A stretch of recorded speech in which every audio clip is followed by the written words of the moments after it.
Okay, welcome to this week's edition of Military Trailblazer Office Hours. Thank you for taking the time out of your Wednesday evening to spend it here in the spirit of community, mentorship, and learning.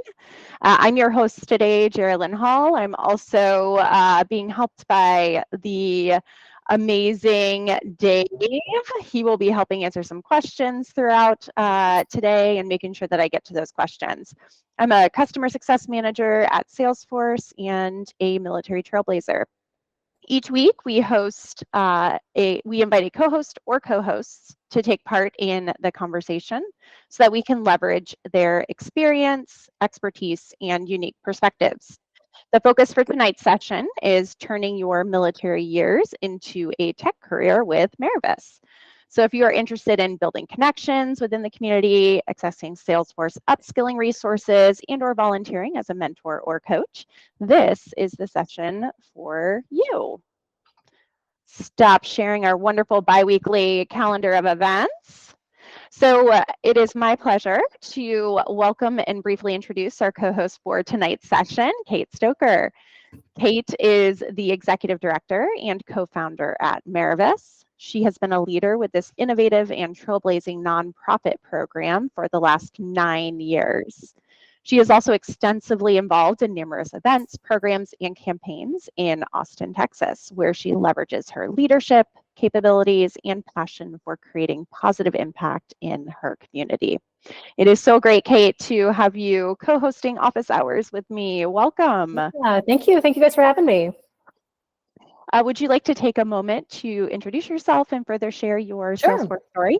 Yeah, I can kind of just jump right in. And I know I see a lot of familiar names on the call, and that's fantastic. Always love seeing Merivis grads and volunteers showing up at these types of events for the military community.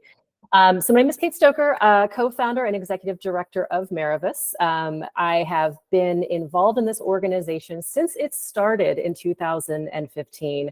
And I'll take just a quick minute to talk a little bit about the Merivis story and a little bit about what we do for anybody that is not familiar, but I don't want to spend a ton of time on that because there's many of you that could probably give this speech for me.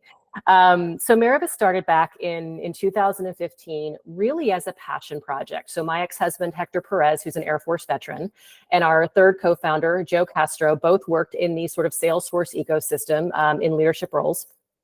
And back in 2015, there was such a shortage of talent at the time.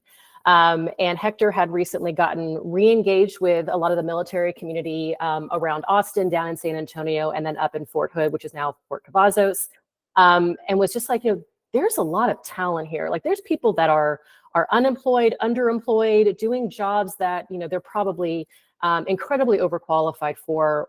What can we do to kind of just connect these dots? And at the time, my not day job, but my very large side job was working with nonprofits in the Austin community. I was in charge of several nonprofit boards. I was on several committees. I was running 6-figure fundraising galas, just lots of things in the Austin community, primarily with the sort of the arts and leadership and capacity building type of organizations. So he kind of looked at me, he was just like, nonprofits, like how would we connect these dots? And he looked at me and he said it in a way that if you've ever had your spouse look at you with an idea and by the expression on their face, either you're jumping on this bandwagon or you're getting run over by the bandwagon, that's sort of the look that he had in his face. And so we sort of jumped at the chance to say like, okay, sure, let's put something together and see what we can do to get a handful of people trained and into jobs, not changing the world, but changing the world for a handful of people that we had access to in the Central Texas area. So we set up what is essentially a boot camp model. So our cohorts are anywhere from 14 for the advanced to 18 for the admin. And you're going through it with all veterans and military spouses. So everybody in your cohort have shared experiences, you have shared values. And we really wanted to have kind of this structure. And I don't think we could define it at the time that we set it up, but certainly looking back, we organized a lot of our programs around sort of 3 tenets that are really a nod to the military structure, which tons of structure in the military, right? Community and purpose. And everything that Merivis sort of has organized has really been kind of around those 3 sort of facets of our programming. And so in 2015, we're like, yeah, let's do this. I was hustling kind of on fundraising to find a sponsor to underwrite our costs. We had a working board of directors that all had full-time jobs and families, and we were just hustling. And then did that for a couple of years. And then 2018, a couple of critical things happened. One, our graduates from the admin cohorts came back to us and they said, we love this model of learning. What would you ever consider doing something advanced? And we're like, that's an interesting idea. Sure, makes sense. So we launched our first platform app builder cohort. The second thing that happened was where we were very much focused on Central Texas. We had someone drive into Austin. Our cohorts were in person before the pandemic. Someone drive in from Louisiana because they wanted to attend the cohort. And I remember us having a conversation around, are we focused on Texas veterans? Are we focused on all veterans? What's the definition around here, right? And it kind of boiled down to the more the merrier. Our purpose here is not to isolate or gatekeep anybody. We want to, if they're willing to come to Austin, absolutely have them be part of this program. And then the third thing that was probably the most impactful was Salesforce approached us as a nonprofit, and they said, we love what you're doing. We love this sort of high touch, highly structured model with coaches and mentors and speakers, and what do you need to do more of it? And for anyone who's been involved in a nonprofit, you probably know that you can only do so much with all volunteers. At some point, you need staff to be able to really scale a nonprofit to the potential that it has. As demonstrated, certainly when the economy gets tough and when life happens, volunteers, they're distracted, right? They've got their priorities, and giving back is wonderful, but it's not going to take precedent over your kid being sick or your day job that pays your bills. And so we said we need some help, and they made a very generous financial contribution to Merivis that allowed me to come on board as our first staff member in 2018. And from there, these are the numbers that like make me go, holy crap, I cannot believe this all happened. We went from doing 1 or 2 cohorts a year in 2015 and 16, and 2015, 16, and 17. In 2018, we did 3. In 2019, we did 9. In 2020, we did 17 cohorts, which is just incredibly expansive growth. And there are pros and cons that come with that kind of rapid expansion. And I'm happy to, anybody who's interested in like nonprofit, I think, Darylyn, you got this as a question, but I'm happy to talk about what we would do differently if we could go back. There's certainly a couple of things that we would do differently. So since 2019 or 2018, this has been my primary job. And I love it. I love the nonprofit space. My friends in Austin thought I was working in the nonprofit community long before I did. And so it's just very much a passion of mine to build things, to leave things better than you found them, but also to leave people better than you found them, and training and relationships and encouragement and confidence and all of those things. What my sort of North Star is that I am leaving every person that touches Merivis in a better place. So that's sort of kind of where we are today. We have a number of cohorts and programs that we run. We've introduced Merivis Labs, which is a sort of real world application 4-week sprint where you get to build things as a team and present to a panel of judges, which is a really, really fun thing to kind of bridge that experience gap. We were up until last year offering webinars on a monthly basis. We're hoping to bring those back before the end of the year, as well as a couple other program expansions that I'm not sure I want to commit to on a recorded video.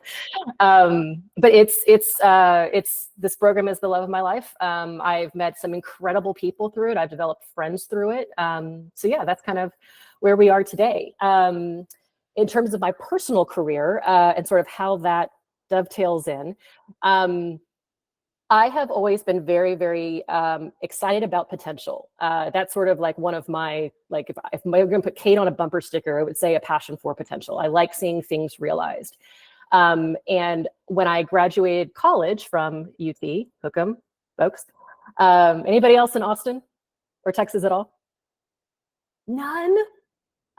So graduated from Texas and didn't really, there we go. Okay, thanks, Portia.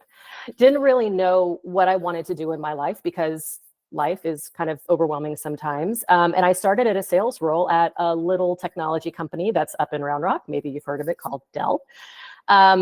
because I was good at sales, and I love looking back now that sales really kind of gave me a foundation for fundraising. Fundraising is sales with a heartstring. It's business development. It's having conversations. It's getting people involved and excited about the programs and what you're doing. And I kind of accidentally fell into a couple of different roles where I was leading brand strategy for companies like McAfee and primarily Microsoft. So I was the Microsoft brand manager at Dell at the very young age, at I think I was 25 or something, managing massive global product launches for Windows and all of their Office products, things like that. One of my favorite things to say is that I was responsible for the Vista launch. If anybody remembers Windows Vista as a Microsoft project, oh my God, I was the most hated person in the building because I was the one that went around making sure that Vista was included on all of the advertising. But it was building campaigns, and it was a very sort of strategic aspect of the marketing, the marketing part of a business. Didn't realize how much experience that was giving me in terms of launching a nonprofit or launching a Veterans Day fundraising campaign, or managing a 7-week boot camp cohort. So I did that for a couple of years, and I think you had a question in there, Jerlyn, about like impactful pivots in my career and what led to that. I was working at Dell many hours a day, going home, rinse, repeat, do it again. Not much balance in my life. And my mother, who is my best friend, said to me, she's just like, why don't you volunteer somewhere? Which looking back was the start of the slipperiest slope you've ever heard of. Because within 2 years, I think I was on maybe 2 boards for different organizations in Austin. And that continued from I think 2007 up. I'm still doing it. But I know when I was in grad school, at one point I think I was on 2 boards leading 2 6-figure fundraising events, and kind of getting Merivis off the ground at the same time. And it was just unbelievable in terms of the amount of, that's why people thought I was volunteering long before that was actually my profession. So that kind of just, when the opportunity for Merivis to hire a full-time staff person showed up with the help of Salesforce, I just leapt at it because it really was kind of the intersection of so many different things. It also kind of puts me in the role of being an entrepreneur, which leverages my, business school degree. So it kind of pulled everything. I remember one of our mentors, when I told him I was doing this, he was just like, everything you've done in your career and in your volunteer life is priming you for this as your role. And so it just kind of, you believe in the universe that everything is going to kind of line up the way that it's supposed to. And yeah, so I'm happy to be here today. And we survived the pandemic, which I feel deserves a little bit of a round of applause because not everybody was that lucky, rather than where most organizations were condensing or shrinking a lot of their programming. We were expanding it consistently year over year. So I guess that's how I got to here. Amazing. I think there's no doubt your passion for what you do, Kate. It just radiates from you. Such an amazing story. So for those that are joining for the first time today, I always like to briefly explain the purpose of these office hours. So these sessions are an informal get-together with military trailblazers and allies to explore non-technical Salesforce career and branding related topics to help you achieve your professional development and career related goals. Everyone on this call is encouraged to step up and help answer questions from your perspective, which helps provide additional diversity of experience to the answers that are given. Make sure to keep your eyes on the chat window. You'll probably already see Dave has posted some amazing links already, but he'll continue to do that throughout the session today. If you'd like to ask a question at any point during today's session, please feel free to do so. If you don't feel quite as comfortable raising your hand and speaking up, you can also post your questions in chat. Dave and I will do our best to monitor the chat window, and we'll also be looking for raised hands. So finally, tonight's session is recorded. So if you'd like to share an attribution-free comment, please let me know before speaking, and I will make sure that it's edited out of the final recording.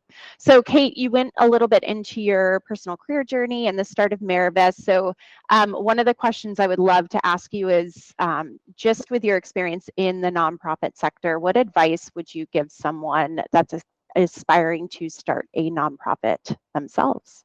This is going to be a little controversial, but I give this advice. I get this question a lot. A lot of people reach out to me. Oh, you started Merivis. I'd love to talk to you about how you've done it.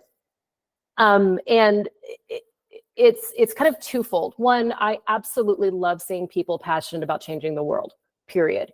There's a lot of ways though that you can do that without starting up your own nonprofit. The first thing that I would say is make sure nobody else is doing what you're doing, because the only thing you do is split resources and you split communities and you split all of those sort of sometimes finite things that gets very, get very muddled, right? And when Hector approached me, it's like, I want to do this. The first thing that I said is anybody else doing this? Because if they are, all we're doing is sort of like, taking a bigger set of the pie. And what I usually recommend instead, because there's sort of this misconception that by starting a nonprofit, you get to go like change the world. The nonprofit doesn't change the world. The programs it has is what changes the world. What most people, when they're talking about, I want to go start a nonprofit, they don't want to go do the taxes and the fundraising and the management and file reports. And that's not fun, that's administrative. But you have to do a lot of that as a nonprofit. There's a really good book, I don't know if it's within reach, called The E-Myth. If anybody ever read that book? It's a wonderful book about being an entrepreneur and the very many hats that you wear. And the thing that you get excited about starting your own business, I think in the book they use, it's like, you're a cake baker. You get so excited about that. You love to bake cakes. And then all of a sudden you start your own business and you're selling cakes, but then you have to manage your staff and you have to manage all of the resources that you have, and you have to, payroll and filing taxes and all of these different things. And now you're no longer baking cakes, right? I actually had this conversation with someone who is going to be launching a program for Merivis end of this year, because he had that exact idea. He wanted to start his own nonprofit. And I was like, there's a lot of administrative role that goes into having your own individual 501c3. What makes a lot more sense is to find an organization that has a common overlap, a common goal, whether it's the same audience that you're serving, it's the same type of programming, or it's very similar to the type of programming, and go say, hi, I want to start this thing. I see this as a need. What can I do to do this on your behalf? And do it under their umbrella. Let their resources continue to handle the fundraising, the administrative costs, managing a board of directors, all of those things, so that you can go do what you love to do, which is bake cakes, right? So I highly recommend that book. That's a wonderful book if you're ever looking at starting not only a nonprofit, but your own business just in general, because it does kind of help you understand how to scale things in a way that keeps you close to what you're passionate about. And a lot of people start nonprofits thinking like, they're just going to go do this thing, and it ends up, it really takes them away from the programming. And the bigger it gets, the more it pulls you away. When Amy Harris, who is our staff member, mostly during the pandemic, and thank God we had her, because I don't know how I could have done 17 cohorts on my own. I had very little interaction with the people that we were serving, because we had hired her. She managed all of the programs. I was responsible for the fundraising and some of the marketing and outreach and relationships and partnerships. And I got very little face time with the people that I love seeing excel, that I love developing relationships for. So if you are thinking about a nonprofit, ask yourself those questions first. The other thing that I would say, and this is sort of do what we did not do as opposed to what we did, is think big. Don't necessarily execute big, but think big, design big. Your processes, your technology platforms, the way that you are funding your organization. Funding, you should really have multiple years before you launch, because you get into this almost sort of chasing your tail situation where you're trying to basically just pay the bills that you have, and you don't have the time to really go do the long-term strategic fundraising. Get enough started for that initial launch so that you can have some cushion before you get to a point where you're having to go, you're like, okay, this was great. We got like, thanks Salesforce for the money. We didn't think 3 years down the road. We thought like, okay, cool. This will fund me for a year. Let's go do some good. And then the end of that year came around and we hadn't developed really any of the resources that we needed to keep the engine going. And we have been kind of coming back from that since we originally started back in 2019. Yeah, that's a great segue kind of into our next section around Merivis's growth and challenges that Merivis has faced along the way, right? So we've heard about the amazing growth that Merivis has faced, but and some of those significant milestones that you all have achieved. What are some of the biggest challenges that your nonprofit has faced, and how have you managed to overcome them? So, I mentioned the sort of the scale, like think big, right? We didn't design Merivis to be a national nonprofit. We were just trying to do some good and get some people hired in Austin, Texas. Like that small. And one of the things that I think we're having to do is to kind of reprogram ourselves to think bigger than that. So what we did basically during that expansive growth, we outgrew ourselves. We outgrew our structure. We did not have processes set up in place. We did not have things automated. We were just getting things done. I mean, that's just like pure hustle. And a lot of people have asked me, would you do anything different now, knowing what you now know before the pandemic? When the pandemic started and everyone started losing their jobs and coming to Merivis as a way to get virtual gainful employment, we had to kind of make a decision of, do we continue to stay kind of where we are, like our little 9 cohorts a year, or do we just say, screw it, anybody who comes to us, we're going to do everything we possibly can to help. And we put a lot of things like fundraising, like updating. Merivis runs all of our programs off of the Salesforce platform. We outgrew it. We did not take the time to go redesign the platform to support the way our programs were now running and the number of them that were running. So there were opportunities for automation that we were not using. We didn't have processes in place. We did not have templates. We're doing everything harder, harder versus smarter, because we didn't have the time to then take our foot off the gas to redesign all of these things that ultimately would have made things work smoother. I was having a conversation actually just this morning with someone. It's like the analogy that I kind of use is it's like flying a plane or driving. We'll go with F1. Driving a race car. In order to, race cars are super performance machines, but at some point you're going to have to update things. You're going to have to change the tires, right? You're going to have to change maybe the gear, all of these things. And that requires you to pull over. And there's a risk associated with that. And rather than pull over during the pandemic, because it meant we wouldn't have been able to support all of those people coming to us, we just pushed through. And now we're having to kind of go back and undo all of that work that we put on the back burner to ultimately make us a more sustainable organization. That's a lot of, so this year, just full disclosure, we're not doing as many cohorts as we usually do this year, because so much of my efforts as a one-person shop is focused on some of those critical back office things that are going to make us more efficient long run. So it's like we're literally having to pull the car over to update some things so that we can continue to be an efficient machine moving forward. The other thing, you guys think about when you're looking at the ecosystem and what search are you going to do and what are the new products and all of these things. Imagine, nonprofit pit stop. I should start a blog on that. Actually, that's a really good idea, Dave. I might do that. You'll give you credit.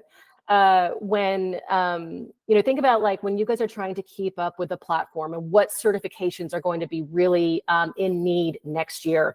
We're not just looking at that for us. We're looking at building an entire program around it. So it's sometimes very difficult to be agile and to be responsive to products that Salesforce is coming out with, to what the market is needing. We are all about data cloud right now because the market is all about data cloud right now. CPQ is kind of being transferred over into RevOps. So we had somebody that approached us, is like, are you going to do a CPQ class? And we're like, no, this is what we're seeing coming on the horizon, but we're having to see it and build something to support a group of people being trained on that in the same amount of time it is just for you, you guys to just sort of make a decision. So I don't know how that might change. I think that's just kind of the nature of the ecosystem that we're in. But those are some of the kind of the bigger challenges with with Merivis. And then obviously like fundraising is tough, especially when you're in an economy, especially when you're in an economy like this and an election year. This is just a very, very tough economy. The pandemic, when that first started, was very similar. Nobody knew what was going to happen, so everybody just like closed ranks, right? They tightened up purse strings. We're not hiring right now. And then in the pandemic, everybody was hiring, but right now it's just a very, very quiet, constricted market right now. And that can make it really difficult to get the funding and the resources that we need to continue to support the people that are moving through our program. So that answer the question? I don't know. Yeah, absolutely. So how do you measure impact and success of the programs and initiatives that Merivis has running? So getting data is always really tricky. I mean, think about how many people like report back to their high school and said, this is where I got my job. You don't.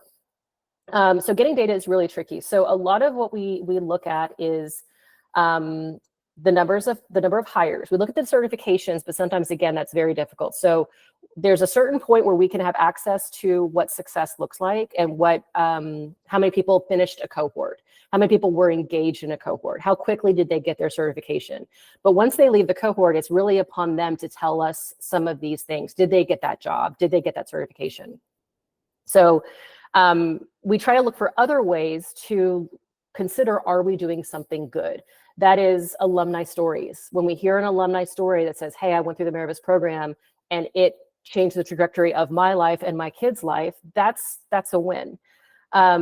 We also, there's, I'm trying to think of like so looking at like community numbers, how many of our volunteers were Merivis graduates? Right? People that come back, they love the program so much, they came back. We actually, not that it's a actual metric that we track, there's, I think now 12 spouse combos that have gone through. One spouse went through it, they loved it so much, they sent their spouse through it. And that, I'm like, that's a testament. If you're saying, my significant other that I, absolutely want to see successful and you're recommending this program, that's a win in my book. So it's kind of hard to get data outside of number of cohorts. How much was that cohort filled? Did everybody fill that cohort, or did everybody complete that cohort? And when I say cohort, I mean like the boot camp, object, so to speak. I just dropped a Salesforce term in there for y'all. Getting the certification data and the job data is sometimes a little bit trickier. One of the things that we had a conversation about when we were first starting was there are a lot of organizations that gate or have a pay to post when it comes to job opportunities. Sometimes people will have you sign over a portion of the paycheck once you get hired until you've repaid the training costs. Others will, charge a company $500 for unlimited posts or $50 for each job post. We made a very conscious effort to not be a gatekeeper in that. One thing that's, I think, maybe unique, maybe not to Merivis is, for us, it's not quote unquote butts and seats. It's the jobs that you're getting. If you complete a cohort and you get your certification, that's fine. We don't consider you like off the radar until you are employed in a place that you're happy with. That really is sort of what guides us. It's not just about like getting the certification, like check. That's sort of like the how to get to the ultimate goal, which is to make sure that everyone has a job they love doing. And they are the top of the talent pool. They are versed in, interview tactics and resume best practices and how to like salary negotiation. You don't do that in the military, right? So a lot of times people come out and they're like, oh, I took the offer. I'm like, well, did you counter? And so it's really about making sure that every person, again, back to that sort of passion for potential, is making sure that everyone is truly landing in a place, in a career where they are maximizing the capacity that they have. So those are sort of some of the things that really kind of drive us when we're looking at what success looks like. Amazing. We're about at the halfway point, so we'll take a picture here soon. But Kate, there was a comment from Dave Meg about a company called Provalish. Just wanted to point it out to you. Says there's a very complementary mission to Merivis. I'll check it out. So pointing that out. Awesome. Okay, so we are about at the halfway point where we like to take our pictures. Larry, I saw you come off. Wonderful. So go ahead and unmute. Oh, you're going to hear my dog for a second. Unmute your videos if you would like to at this point. Because it's always important that we are branding, and we will share this on LinkedIn for you all. So we'll plan to post this on LinkedIn and Twitter tomorrow, and we'll tag everyone that's in the photo. So if you only have your first name that is showing in Google Meet and you would like to be tagged, please feel free to include your full name in the chat window now. It makes it much easier for us to be able to tag you when we put that picture up. So I'll give everyone just a minute. If they'd like to put their full name in there, please go ahead and do so. And then once that is complete, we'll go ahead and we'll get that photo started. So while I'm taking that photo, we just ask that you don't make comments because it will end up covering up someone's wonderful face during the photo. So give everyone a minute to go ahead and or turn their cameras on if they would like to. All right, looks like everyone that wants to be ready is ready. And we'll go ahead in 3, 2, 1. All right, so let me make sure. Awesome, everyone is looking the right way. That is a win for me. Little things in life that make you happy. For those of you that join these frequently, Dave Albright is not here. He's usually the one that says he has his mouth half open during these. So we are going to jump right back into the questions for you, Kate. So we touched a little bit on how the Salesforce ecosystem is evolving, right? So I'd love to kind of get your thoughts and your view on what you have observed in the job market within the Salesforce ecosystem. Like, what has been changing in recent years? I know that you brought up data cloud. You know, I know that's top of mind for a lot of people, but what other kind of evolving or changing needs have you seen? In relation to Salesforce products or in relation to just job skills in general? Yeah, I think both. Let's start with Salesforce products, and then you know, we also are going to get into some of those skill sets that have kind of changed in the job market as well. Yeah, sure. So in terms of the Salesforce specific part of the job market, Salesforce has been pumping out so many new products over the last several years that it's impossible to be a specialist in all of them, right? So what we're starting to see where, you know, several years ago, you're an admin, you're a senior admin, you're a developer, you're a consultant. Like that was maybe an architect. That was kind of like, those were the roles. And because they have come out with so many different versions of the platform, they're really looking for the job market is looking for people who are specialized. Nonprofit cloud, health cloud, data cloud, all of these things, they're looking for people who really can go deep versus going wide. So less generalists and more specialization. And I don't see that changing anytime soon. I think there's also a lot more opportunities to look at how things are integration. So if we like the Slack integration was huge, or the Slack acquisition was really huge because it pulled in an entire platform, and they're still figuring out how to connect the Salesforce platform. This went on with like Pardo or whatever, marketing account management or whatever it's called. I don't know. It's always been Pardot for me. And Marketing Cloud, when those acquisitions happened, there was kind of a lot of, we need you to know not only the Salesforce platform and the Pardot platform, but we need you to know how the two can connect, right? How do the two talk to each other? So it requires you to be specialized in more than just the platform now. I think, and I see that, you know, continuing to expand. I think you've got people who are looking at like DocuSign and Slack, Tableau. There's so many things out there that have integration points with Salesforce that nobody's going to know how to do them all. So find an area, find a niche, focus on everything that not only the Salesforce platform itself, but all of the things that, you know, kind of sit around that platform. that's again, that's been a change. You'd have somebody over here who does this and somebody over here who does this. You're kind of now just doing this and everything that it touches nearby.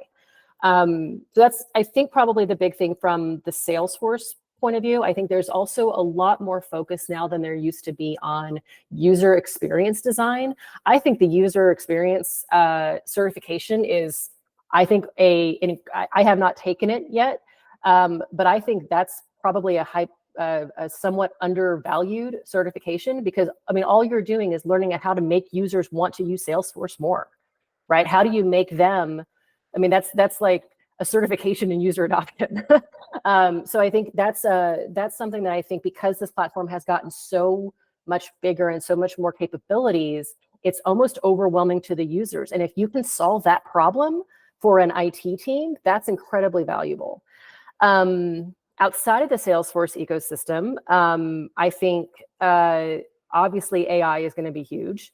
I heard somebody say AI isn't going to take your job, but somebody who knows how to leverage AI is going to take your job, which I think is an incredibly, a very simple way of phrasing that. I'll give a quick shout out to Dave. I don't know if you have the link handy. I can go find it in my email. Dave and I were on a webinar back in pre-Dreamforce. What was that, like August, September, early September?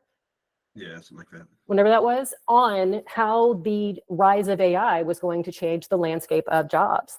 I've heard people kind of say it's kind of the equivalent of the internet. The internet wasn't like an extra tool. It became like the backbone of everything.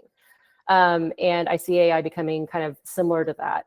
Merivis had I didn't even talk about this in my intro. We have we skipped a year. But we have a virtual summit that happens, a virtual conference that happens every year in May. And we had a very, very good keynote on how AI is going to be impacting careers, with some really wonderful speakers from the Merivis board of partners. So I'd go take a look at that. All the replays are still available on Ring Central. I can pull that link, Dave, if needed. But I think AI is going to be huge. You have to know how to be more efficient at your job, because somebody else is becoming more efficient at their job and they can do what you do. The other types of things that I think are going to continue to become much more important are business analyst skills, project management skills. They don't want you to just do the tech. You got to be able to interface with the project team and potentially the business owner and business stakeholders. You got to be able to give presentations to a tech audience as well as a business audience. And those are two very different types of presentations. That's one thing that we added in, I think, maybe two, not just the most recent Merivis Labs, but the one before that. We only had a technical presentation. We're like, you need a business presentation. And those are, again, two very, very different types of things. But business analyst skills, being able to ask questions and do discovery and understand people's pain points, to ask the question why, not just what are you trying to do. The days of being an order taker are long gone. I think people really want to make sure that you are able to own a complete solution, and that involves asking questions. That involves asking about priorities. That involves getting all of the stakeholders in the conversation. Those are people skills. Those are presentation skills, communication skills. All of those types of things, I think, that are more valuable now than they were when Merivis first started. And the really cool thing is that the military community almost has an inherent advantage in that, because of the life experience that you all bring to the table. So really take a look at how can you look back at your military career or skills that you developed and position those, because those are value adds in this type of a market. And I can talk about that all day long if you want me to go deeper, but for the sake of time. Yeah, I'm interested a bit just kind of in that thought process that you have with how are you helping Merivis keep up with the adapting needs, not just because, right, this is great for Merivis and important for Merivis, but it's also just a thought process that I think they can take as job seekers of like, how do I make sure that I'm staying up with what the latest and the greatest is, and how do I adapt myself? So talk us through a little bit of that thought process and how you kind of come up with what's important and what's the next thing that we need to tackle and help for our Merivis cohorts. So if you were to ask me, Kate, what's the most valuable thing that I can do with my time while I'm looking for a job, it is network. One, it's getting a job, especially your first one, is so much more about who you know than what you know.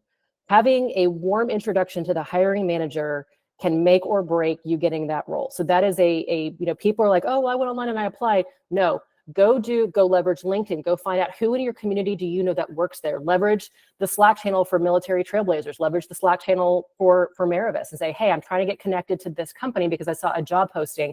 I'd love to talk to someone about it. I am a big fan of informational interviews as well. Talk to people that work at the company. Talk to people that used to work at the company and don't anymore. You'll get a lot of information from those folks as well. But I think it's really important to develop those relationships and let people tell their story to you. Let people tell you, hey, if I could go back and I just did it to you all. If I could go back and start a nonprofit all over again, this is what I would do differently. And pay attention to that, because they're literally taking their experience, looking at where the gaps were so that you don't have to make those, have those same challenges. In terms of kind of more of the technical skills or professional skills, one of the things that Merivis started doing last year, historically, we've always just kind of offered the advanced certifications that our graduates asked for, right? Okay, we want to go learn platform app builder. We want to go learn nonprofit cloud. I got news for you guys. Nobody's hiring anyone because you have a nonprofit cloud certification. There's not.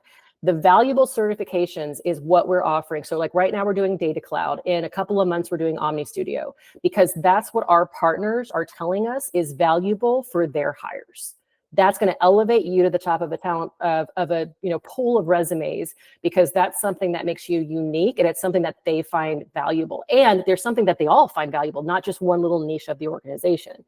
Merivis is kind of, not say more of a numbers game, but we're not going to train on something because 3 people want to have that. We're going to train on something because we've got 20, 25 people that want to go through and get that certification because of what's being asked for in the market. So a lot of what we've kind of shifted in the last couple of years, people will ask me, we're like, you doing a developer cohort? And I'm like, we'd really like to, but we're hearing these things from our partners as more valuable for folks. And given the lift for dev, this is going to be a much faster path for you.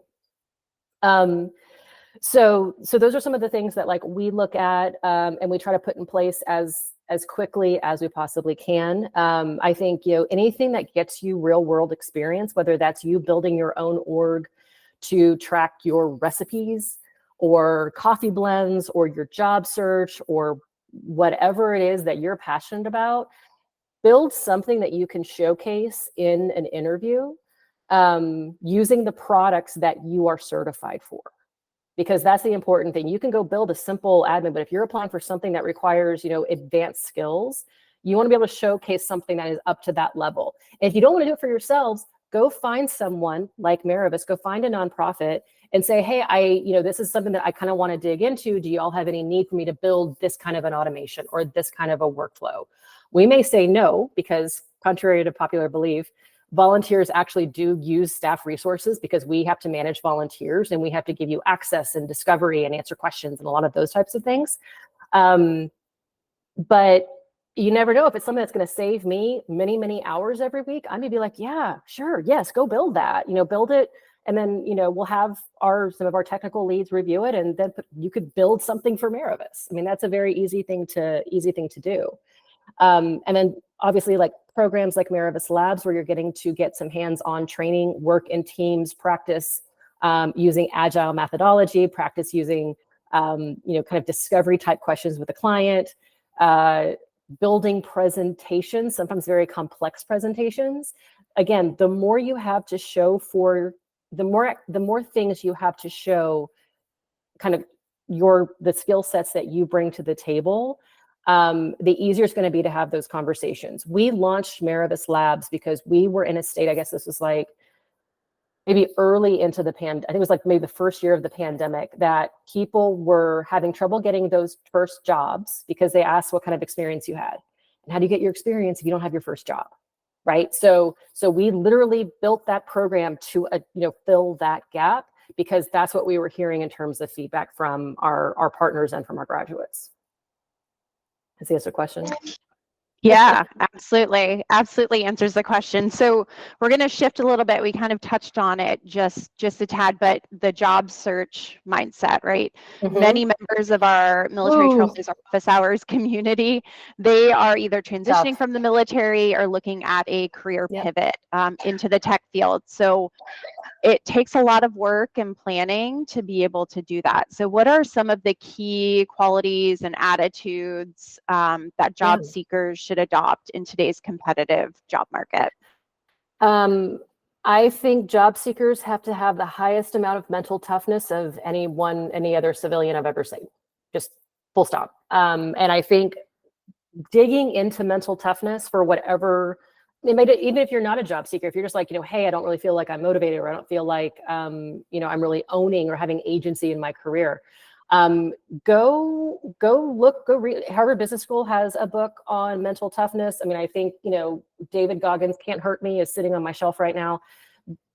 Go dig into some of that, and subsequently then build a atmosphere and an environment that keeps you focused. I think, and I don't remember where I gave this advice, but it's almost like when you look at any kind of sports movie. So I love underdog sports movies. I love anything sports related, really. So, I referenced F1 earlier, like Drive to Survive, all over that. And if you look at athletes and how they mentally prepare for matches, for games, for races, for whatever it is that they're doing, there's a system in place. They're not just showing up and being like, cool, let's do this thing. They have a specific sequence of things that they do to get in their mindset about that. I'm a big believer. I'm very responsive to music personally. And I have a playlist that I have used since grad school that I would play going into an exam, that I still use when I am sitting down for a certification. Kind of limiting your exposure to the outside world and the distractions that come from your phone and from social media.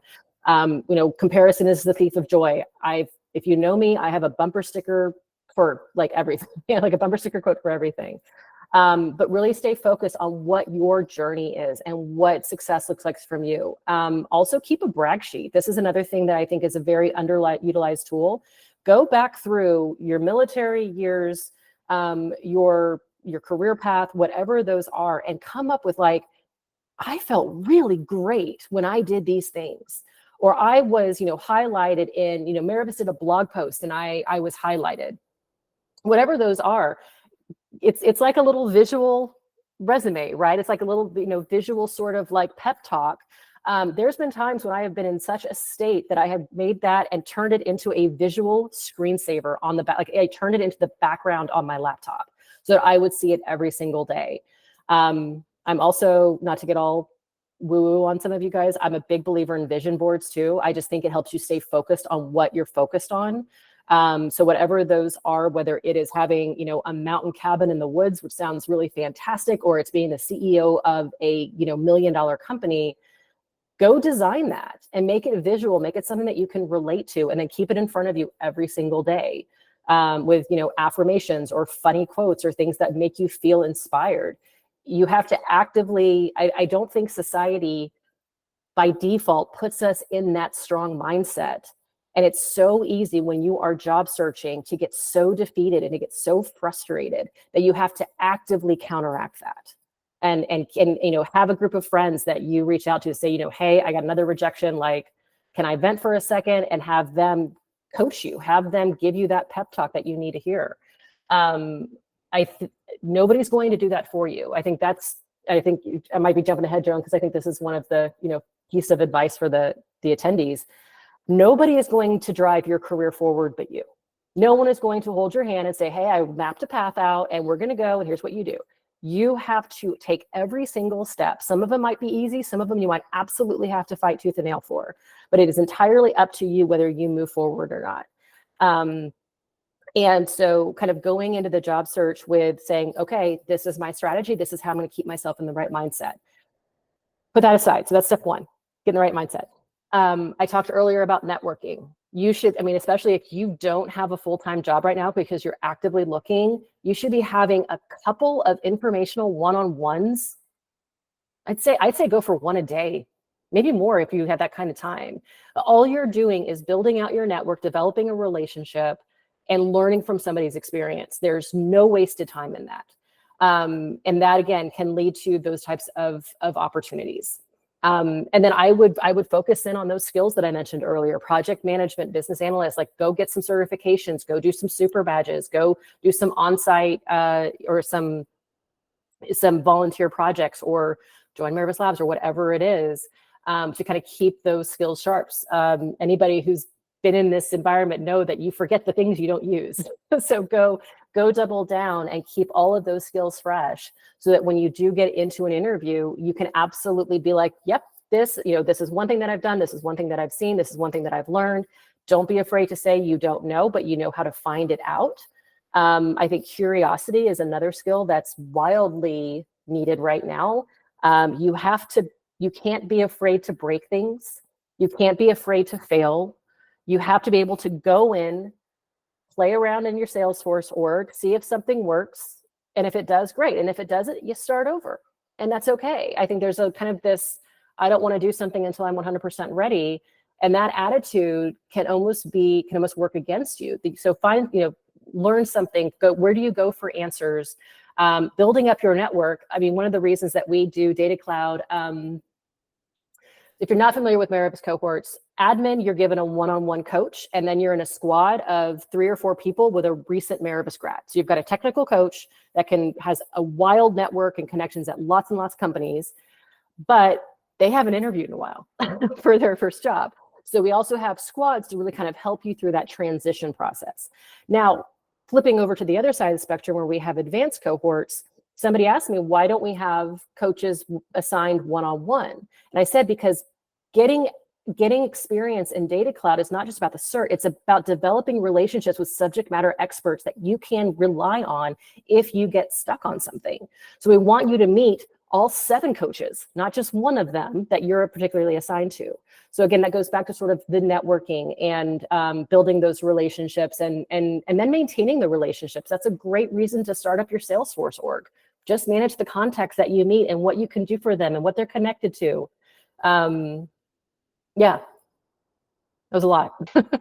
Yeah, no, all great stuff. I especially like the point, Kate, because I think especially a lot of our transitioning military struggle with this is keeping that brag sheet about yourself, because oftentimes, right, what's considered the most appropriate for military life is, okay, all the positive things, all the good stuff that happens, that's all because of the people that work for you, right? The people that are under you, it's everyone else. And then all those things that go wrong, you take responsibility for it. So I think that's a tough thing for especially the transitioning military to do, is start talking about themselves and promoting themselves.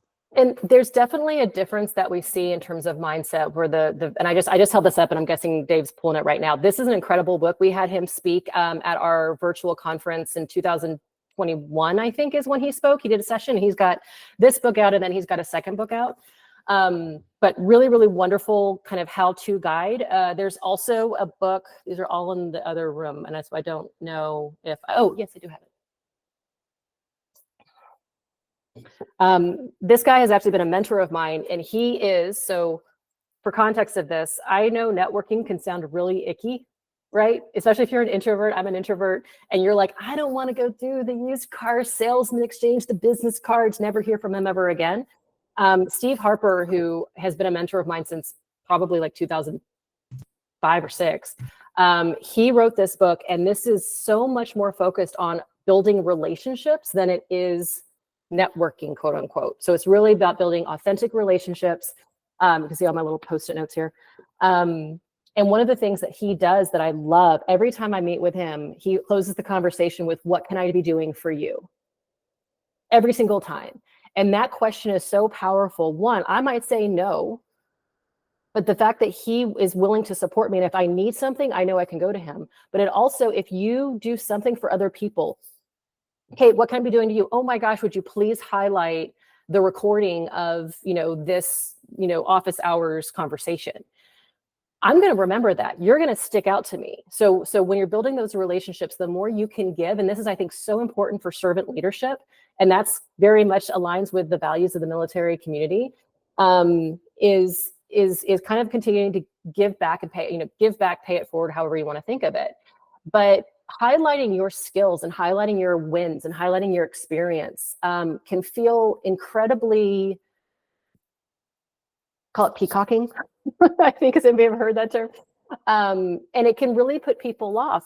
But what you're doing is you're saying, this is a reflection of my capabilities. And again, if you do not present that to the person that's interviewing you, they're never going to know. So think of it more as like if you were going to introduce a friend, you would absolutely just like rave about them, right? They did this and they did this and they did this, because that's servant leadership, right? You're trying to highlight one of your colleagues. Think of yourself as that colleague. How would you highlight what you were doing? That's not peacocking. That's authentic. That's confidence. That's knowing what you're capable of and not being afraid to showcase that to someone who's going to ultimately get value from those skills. Sorry, I talked in circles a little bit on that one, but. No, it's perfect. We didn't get a lot into the portion we were going to talk about with advancing your career, but that portion too, just be able to highlight what you've done and be able to speak to those and ultimately make it easier for your boss to make that case for you to be able to be promoted. It's not just something that you need to focus on when you're looking for a job, right? When you're unemployed, but even throughout your entire career, just really being able to document those impactful moments that you've had is going to be super, super important. So I know that, go ahead. No, I was going to say another thing that's I think really also important is that's not necessarily specific to civilians, or specific to military. Civilians have to do that too. I am looking at planning a big fundraising event for Veterans Day in Austin. I never thought all of my like gala black tie planning days from other nonprofits in the city of Austin would ever be like, oh yeah, let's do this for Merivis. We weren't thinking about that, but you never know when those skill sets are going to find their way into whatever your current project is. So. Absolutely. So we have, Iris. Yay. Iris has a question. Go ahead, Iris. Good to see you. I love Iris. Yeah, Iris. I love you guys, and don't mind me. I was like driving through raindrops and trying to make sure I got my question here. So thanks for having me. Kate, I love everything that you've said. I've been listening to every word, and it's so valid and like so much insight. A couple of things.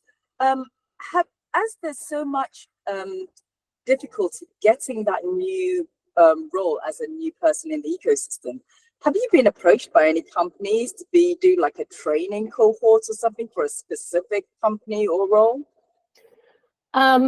We have. They usually don't want it to be all veterans, though. They want their people to be trained, and then we're like, that doesn't align with our mission. We try to keep it diverse, right? We want diversity. We want people from lots of different companies. That helps you just build your network. So in Data Cloud right now, like we don't want everyone in Data Cloud to all be from one company. We want it to be a variety of different places. So we haven't historically done that. We do have sponsor benefits where companies can come in and sponsor an advanced cohort, which gets them access to that talent from a relationship and interviewing perspective if elected in. But it's not, there's a kind of an ethical dilemma when you can send all of your people to Merivis to get trained for cheaper than you could go to Salesforce directly. So we're very careful about making sure that we're being respectful of our training partners over on the Salesforce side of things. Oh wow, I hadn't even thought about it. Thank you. And one more. As people are, it seems to me like I talk to a lot of new people trying to get their Salesforce certifications, and it just seems like they don't seem to have as much hope. Like people who are really experienced are laid off, or possibly people who have done all these things and they still haven't landed a job. And so what advice will you give to those who are looking at their Salesforce career? I mean, I'm like the biggest champion. What would you advise? I would say specialize. I would say find something, build a brand, put a stake in the ground on that particular thing. Again, I think a lot of people are looking for people who bring a very specific set of specialized skills, not necessarily a general. So even if you've got 4 years of admin experience, they want you to specialize in flows, or they want to see you like bring a business analyst skill set to your role as an admin. So find some way to differentiate yourself. And an exercise that I think is really, really good is find someone maybe who is employed and have an hour-long workshop with them. Take them through everything that you've done and be like, oh, well, that's something like you don't talk about that as much, but that's a really valuable skill set. You know, I think like one of the, we had a conversation with one of our graduates, I think it was pre-pandemic, and I can't remember now who it was, but they were like, well, I was in procurement, and we're trying to figure out like how to take their military experience, like translate it into something for their day job or for the job that they were applying for. Like, oh, I was in procurement. Come to find out, he managed like a 2.5 million budget. And we're like, that's a whole different bullet point. So you don't know that until you get into a conversation about the ins and outs of your experience with someone who can give you that feedback, who can be that sounding board. Again, I think especially in the military community, you tend to shrink a little bit. You're like, oh, it wasn't that big of a deal. No, it absolutely was. And having someone to kind of get you out of that shell and say, this needs to be highlighted, or you need to be leading with this on your applications can be an incredibly valuable buy them a couple of drinks or buy them lunch and just say, hey, can we just talk through this? I need somebody to kind of help me get out of my head, right? Because that's what you do. I do it all the time. So I think that's one thing that I would say, but I think specialization is going to becoming very, very much. Also, your ability to teach others. And again, that's a huge thing that the military community has. At some point, hiring is going to shift back, right? At some point, people are going to start to hire the way they were back in like 2017. Showcase that you can not only do a job, but you can onboard the other people coming onto the team. I think that's another thing that can be very, very interesting. Everyone is trying to do more with less. Think about where you can add value to any part of the business system and make sure that you include that. Hopefully that helps, Iris. That's awesome. Amazing. Iris always has great questions. I know we're a couple minutes over. Kate, I want to give you the chance for any parting advice or words that you have for our community. I kind of have like a bumper sticker for every situation. That's just one of the, if you're a Merivis, you know that about me. Like I just have these like one-liners all the time. I said earlier, like having agency for your career, like actually taking ownership of your career is really, really important. But also I heard a quote a couple of while back, I think maybe a couple years ago, that said, everything in life you have either created or allowed. And I love that quote because even when you're in a tough spot, you're in a job that you hate, or, anybody who knows me knows I just went through a pretty crazy divorce. Everything the situation that you are in at this moment in your life, all of these things have kind of led you to that space. But it also has the potential to lead you to a new space if you take that initiative, if you change your boundaries. I think boundaries are enormous, especially when you've got people you've got work-life balance, you've got kids at home, the office is asking you to, put together a presentation with 2 hours notice, whatever those are. Having those boundaries in place, I think, can make you a happier person, and that makes you a happier employee. But I think, taking ownership for your career should not be underestimated. I mean, that is something that every single person, nobody else is going to do it for you. I love that. I think I captured it correctly in there for anyone that wants to snag it. Yeah.